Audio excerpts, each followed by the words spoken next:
The OVNI, UFO, on the Bolivian-Argentine frontier, translated from the Spanish language report by Dr. Luis Alberto Rienzo from OVNI, the studio of the UFO. The facts and circumstances of the case: on May 6, 1978, an unidentified flying object UFO crashed in a place near the border between Bolivia and Argentina. For almost 2 weeks the entire episode was center of the regional, national and world media expectations, as the outbreak was so resounding, since it was heard by thousands, and in a radius of 150 kilometers from the Bolivian-Argentine border. An unofficial report was disseminated in the city of Salta, Argentina, with responsible sources, who, when they were preparing to make an expedition to investigate the crash site, would leave in a Bolivian military helicopter, with journalists of the newspaper El Tribuno of Salta, along with the journalist Antonio Abazua and the photographer of the Luis Benjamin Arias newspaper. Also at this time an American Air Force plane landed at the Tarija Airport, Bolivia, with the presence of Captain John Simmons and Major John Haid, who met with the local base's chief, Colonel Jorge Molina Suarez. When they were interrogated by the press, both these officers, Captain Simmons and Major Haig, denied that their presence had anything to do with the crashed UFO, and, after staying just 2 hours in the place, Tarija, they both boarded their plane and apparently left. However, other information told us that both Simmons and Haid flew over the mountain range, then returned to Tarija, and then some 3 hours later, they started to return to their own country, the United States. The reports were contradictory. The Bolivians said that the object had fallen in Argentine territory, and in the Oran area. For its part, the Argentine National Gendarmerie noted that the object has not been detected so far in national territory. The characteristics of it are not known either, and the patrols of Squads 20 Oran and 21 La Cuitha, with the support of aviation of the National Gendarmerie, will cover the area of the border boundary, and also that they were crossing an extension of the Barreta National Park and Las Pavas and Los Toldos regions to try to locate the strange object that reportedly had crashed on a hill in the north of the province of Salta, Argentina, near the border with Bolivia. The journalistic expedition was divided into 3 groups. One was that of Diario El Tribuno, which in principle had agreed it was going to use a Bolivian military helicopter to get to the crash site. Then a counter-command came in, with it being said that the helicopter was broken, and therefore they should do it on foot, providing for the volunteers 2 donkeys loaded with food, tents and the military custody, headed by a lieutenant and 4 soldiers. The official statement said, this was arranged by the Army Command of Bolivia, based in Santa Cruz de la Sierra, and that the expedition will have the broadest technical and logistical support for the fulfillment of its objectives.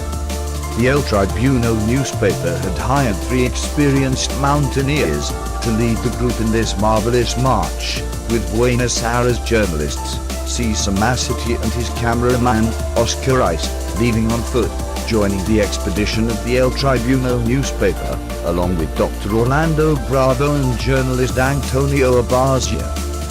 Another expedition was the one organized by the newspaper, El Intransigente, and from which no information was provided, except for the brief one that they continued to visit a place called Lagoon de los Fantasmas, where El Corcavo Hill is located, together with the National Gendarmerie Patrol, apparently said to be leading the way. From this expedition participated the journalist from the city of Rosario, in the province of Santa Fe, Senor Gilberto Arambaru, who graciously gave OVNI, the studio of the UFO, an interview that was made on January 22, 2015. He tells us, at the time I was working on a radio program on LT8 called Los Measures, and we received the news that there had been an explosion in a place near the city of Tarija, in Bolivia. David Feldman, who was the producer of the program, tells me, you have to go there. It was the time when they tried to keep me away from the microphone. It was the process, and they also sent me to make the most unusual notes, and this was a most unusual note.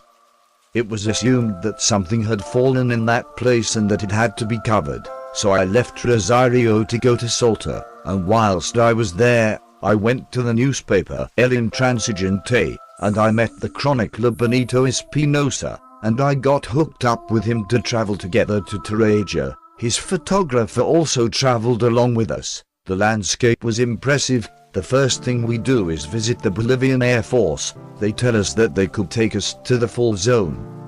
Throughout this journey, I was talking to people, witnesses, who gave me their testimonies of what they had seen and felt. For example, a testimony from the city of Iran told me that he was working in his workshop. He was a carpenter, and he heard an explosion that moved the floor. The earth and all the tools on the wall fell down. Another testimony, I think it was in Bamajo, spoke with people who have seen something happen in the sky, and I had a silver pen with which I was indicating on a map the possible place of this fall. One of these gentlemen says to me, "Look, what I saw happening is something similar to what you have in your hand." It was a silver pen. The object was similar, and that it threw on fire from behind. It happened. It seemed to me that it would have been a missile because of the characteristics, but where this missile it came from, since the trajectory came from Argentina, and if it came from the sea, the direction would come from the Bahia Blanca area, diagonally to the northwest. Other channels from Buenos Aires had already arrived, which left the mountain with Bequinos to reach the area. We were lucky, because we got on some airplanes the Bolivian Air Force had, which were of the Second World War. The mountain tracks were very short and surrounded by hills, so they put the parachutes to each one. We were going in two planes, one in front and one behind, and went to fly over the place. When we arrived at the hill that had been impacted, there was talk of a UFO of extraterrestrial origin, but in reality, it was not known what it was. The hill was a reddish-brown in color. It was all stone and there was a vast expanse, easily 3 or 4 soccer fields in size, scorched and marked white, which gave the feeling that the object was moving. Photos were taken, later published in the weekly Panorama magazine of the time. When we wanted to investigate a little more around the city, we found many tall blondes in green uniforms who spoke in English, and trucks, jeeps, that were going to travel to the place, and from that moment you could not spend more. Everything was shut. I can attest that they were blonde, tall and spoke in English. Surely they were from the American Air Force, and there was no report of the nature of the object that had impacted. The firm thing was that the object existed, but that it was not known what it was. I remember that I saw a material when they got off the trucks. It was silver plates, like as if burned. Further testimonials of Bebeto Aramburu and Benito Espinosa, journalist of the diary, The Intransigente. The conjectures that one made were a flying saucer, a missile, a meteorite. The place, the crash site, was very high. It was the pre-called Elvira, a peeled mound, since the vegetation was more or less below brown and reddish in color. The pilot who was taking us told us, "There is a sure impact there." When we returned to Salta, I helped write the chronicle to the Intransigente from Salta. The journalist was Benito Espinosa. That was all. A very long trip to bring little information, but a lot of impression, a lot of experience. I reminded Bebeto that when he returned, he was to give a lecture on Kali Miapu at 1200 hours, and at that occasion during the conference, he gave me the photographs, which I still have, the photographs of the place of impact, and some photographs of when they were about to get on the plane to tour the area. Other testimonials. Continuing with the reports, the witnesses of the passage of the object say it was seen passing at surreal speed, about 90 meters above us. Others said they saw it in low flight until it disappeared, and we heard shortly after an explosion that made the earth tremble. A version of a commercial traveler said it fell from 2,000 meters, then stopped about 200 meters from the top of the trees, and from their issue to avoid capsules that rose quickly, losing themselves in space. Each testimony, which is dozens, tenaciously defends the other's version, which up to now is not contradictory. During the days 9th to 14th of May 1978, there were day and night flights of planes, we do not know which country, at low altitude and with powerful reflectors during the night, like looking for something. Surely they were planes from Bolivia or Argentina, dedicated to the task.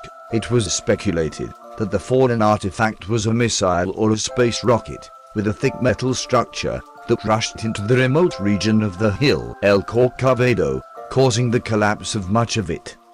The itinerary that the civil expedition takes is initially marked by the course of the Tora stream, of icy waters, and is located in the heart of the mountain. The first section is made on mule, but above that the march must continue on foot, and here the contribution of the Beguinos Club of Salta, who guided the expedition, was of special significance.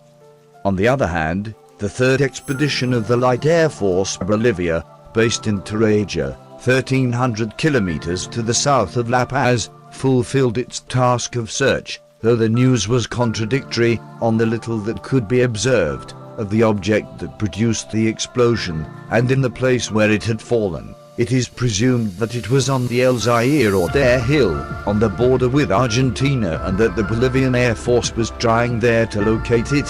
From Tarija, some helicopters were also mobilized, which could operate with less risk than airplanes, and in a region located 70 kilometers from Tarija and about 30 kilometers from the border with Argentina. Further eyewitness and official testimonies. Though nothing was reported to a commission of the Tarija University, headed by the Argentine physicist Orlando Bravo, by other sources, he later reported that they had also managed to determine a location for the impact, and in Bolivian territory. This was in a mountain range, located opposite the Argentine town of Micoeta, in Santa Victoria East. The Nuclear Energy Commission, commanded by Corvette Captain Francisco Mariaca, wanted to send a helicopter to the particular area, but this was postponed when the American plane arrived at Tarija Airport, where on board were the aforementioned Captain John Simmons and Major John Hayde, both pilots of the North American Air Force, piloting a C-12 plane. However, these pilots were not members of NASA, as was originally said. A spokesman for the Information Service of the U.S. Embassy, Ernesto Uribe, said, "We do not have any lost satellite, therefore no one from NASA will come to Bolivia."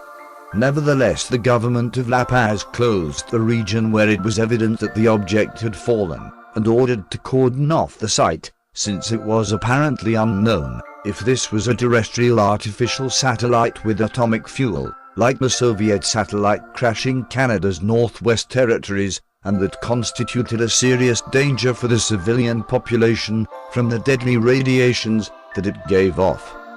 According to the testimonies given, that fallen object was shaped like an immense cigar, and it gave off fire and white smoke. It was flying at an incredible speed, and when it fell it caused a catastrophic noise that was clearly felt within a radius of 150 to 200 kilometers. This according to what they heard and saw in the province and in the neighboring country. Bolivian seismic technicians detected tremors of the earthquake that shook the locals on the afternoon of May 6, 1978, a day that will be remembered by all those who were in the area, some of whom fled and locked themselves in their homes, fearful for having the certainty that a disaster would ensue. It was approximately 4:30 p.m. when the people of Padcaya in Bolivia and Santa Victoria in Argentina watched as a fireball moved in the sky in a north-southeasterly direction, falling ashore in a place called the Bag of Ghosts, after which a strong explosion was heard. The Bolivian radio amateur and Euro 8, based in Tarija, said in reports it was a real ball of fire, which was traveling at great speed. It was 4:25 p.m. Bolivian time when I saw it fall, at times through the flames. You could see brightness like metal. In the educational development complex in the town of La Mamara, in Bolivian territory, near the Argentine border, the teacher said, it was a pipe wrapped in flames and smoke. It whistled as if crossed over our heads. Then the earth shook, The boys were very scared and started running. We had to call their parents because they wanted to go home. C. Ramon Fortunato, employee of the municipality of Santa Victoria in Argentina, said that he heard a screech that later became bellowed, and that when looking up at the sky, he saw an object like fire that fell to the ground, then a loud burst that thundered the jungle. The mayor of Santa Victoria, a town located about 10 kilometers from the Bolivian border, said, "Something fell and there are many of the 21,000 inhabitants of the whole area to witness it and tell it." On Saturday, May 13, 1978, it was learned, the day before, that as, on the 12th of May, it was possible to make contact with the fallen object, which was in a hollow. An aerial search was going on day and night, and the place had a thick vegetation, but an Argentine National Gendarmerie patrol had penetrated the Bolivian territory. However, they were met with carabineros, armed militiamen, who said they were in Bolivian territory. The access to the place was blocked, and the area declared a military zone. Civilians, journalists, photographers and members of the expedition could not advance further towards the site of the explosion. It was noted that scientists who had left La Paz were carrying Geiger counters used to detect radiation, but in report on the matter said that there are no reasons for alarm in the area. On May 14, a Bolivian police official stated, "Our men have contacted and observed the object, but have not yet received an order to examine it. It is a cylinder of opaque metal, which is dense, and is about 4 meters long. No one knows what's inside it." Was the object taken? On May 14, events seemed to end, and it gives the impression that when contact with the object is finally made, and the situation becomes more clearer, then the secrecy surrounding it begins to yield. It is known that, about this time, the group of scientists who went in search of the artifact had returned to Tarija, and apparently they carried with them several boxes and a huge wrapper that was loaded into the hold of a plane waiting for them. This with the help of a Toyota truck and 5 men. It was said that something big had been discovered on the mountain. Among those who returned were Captain John Simmons and Major John Hayde, both U.S. Air Force pilots, who it was discovered had entered the country as tourists. As stated earlier, the U.S. Embassy in Bolivia had denied categorically that any NASA officials had arrived in La Paz via Argentina, but they did not deny that they had entered through the Bolivian route. There are 2 completely contradictory official reports. An example is, the Chief of Staff of the Commander-in-Chief of the Bolivian Armed Forces, General Victor Gonzalez, announced that it was established that the device fell on Argentine territory and not in southern Bolivia as was previously reported, and for its part, the headquarters of the Northeast region of Argentina National Gendarmerie report conflicts with this, stating that this object has not been detected so far in our national territory. So it would seem safe to assume the object or artifact, as mentioned by the source, fell somewhere between the Argentine and Bolivian borders, and then it was taken away on a plane from Tarija to an unknown destination. And it should be noted that the neighbors of the place called La Jolla say if they are looking for the remains of what fell, then the gringos, the Americans, they have already taken it away. Also, those who later managed to access the site indicate a large detachment can be observed on the hillside, but that there is nothing there. Some partial conclusions from the foregoing: it is inferred that 1. On May 6, 1978, an artifact fell to the ground and caused a great explosion in a territory that both Bolivia and Argentina do not recognize as theirs. 2. That the artifact was removed from the place where it fell by an expedition that departed from the town of Tarija, Bolivia. 3.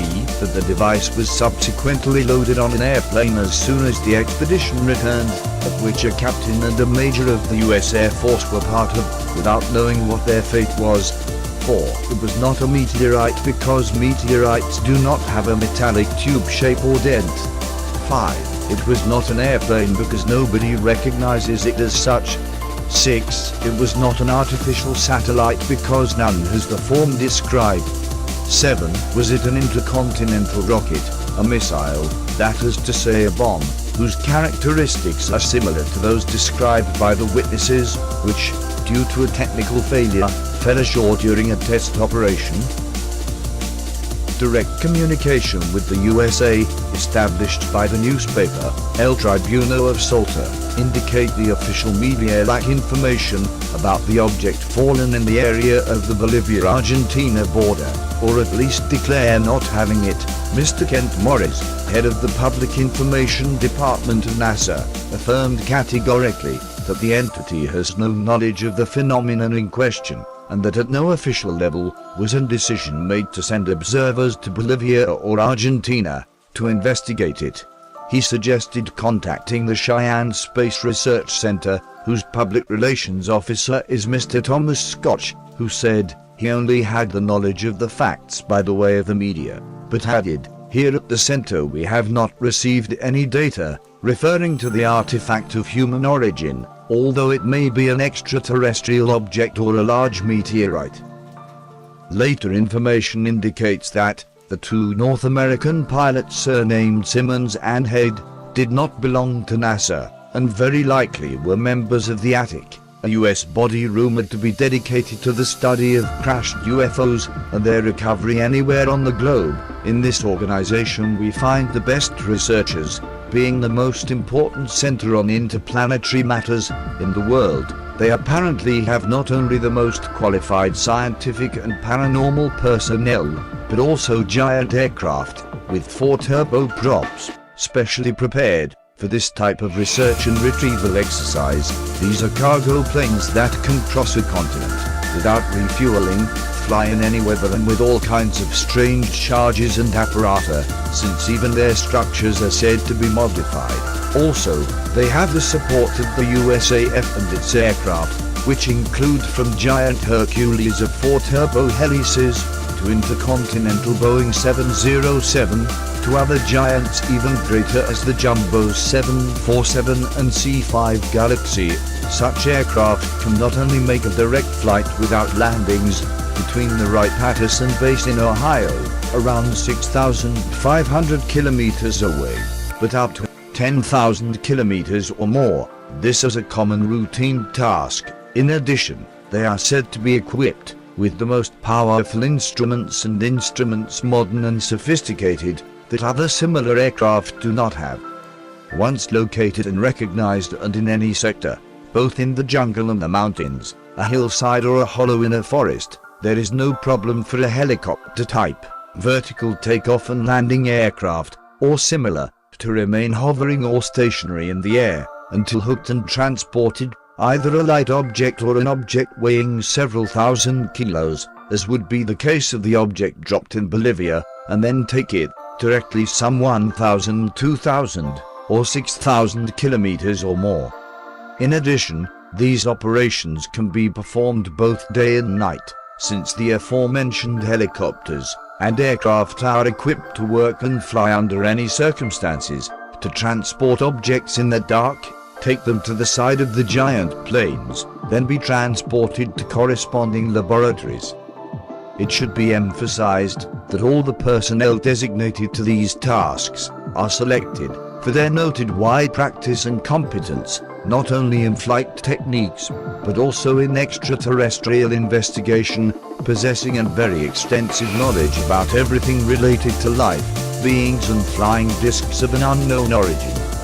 In the case of the object in Bolivia, this type of operation would be the only feasible option, because the 20 kilometers between the first population, Mamara, and the impact sector do not have roads or paths that allow access to the place, so it must be reached on the back of a donkey, in the mountainous places, and with a machete in the thick jungle vegetation, accessible only to the beduinos, and almost impossible for the inhabitants with experience of the cities.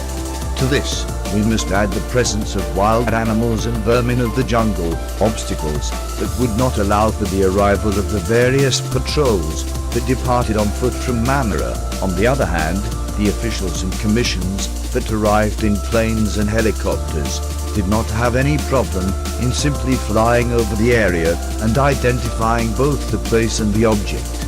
It should be pointed out that the scientists who overflew and saw the object and the impact crater it produced observed at first hand the tremendous devastation and literal disintegration of the rocks by the substantial electromagnetic discharge of the object when it crashed, were left extremely impressed by this effect, which is similar to a powerful lightning strike during an electrical storm that discharges to the ground and plasmatizes or volatilizes various elements according to its potential, so and very powerful electromagnetic force from the flying object plasmatized the rocks, stones and other component minerals of the hill of Zaire or Terre. This is the only scientific way to explain the appearance of the gigantic crater on crater that can be clearly seen in photographs.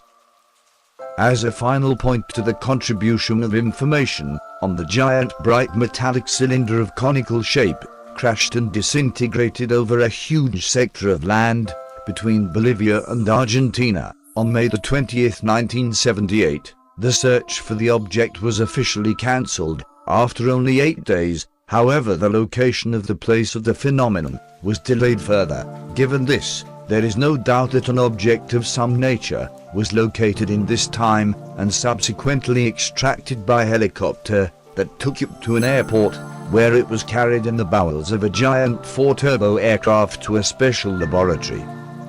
Throughout the days, the news media reflected on all the possibilities of what was the object. First, there was talk of an UFO, then a flying saucer, perhaps a meteorite, even an artificial satellite of Earth origin, or a missile, and some stated that the case had not even existed.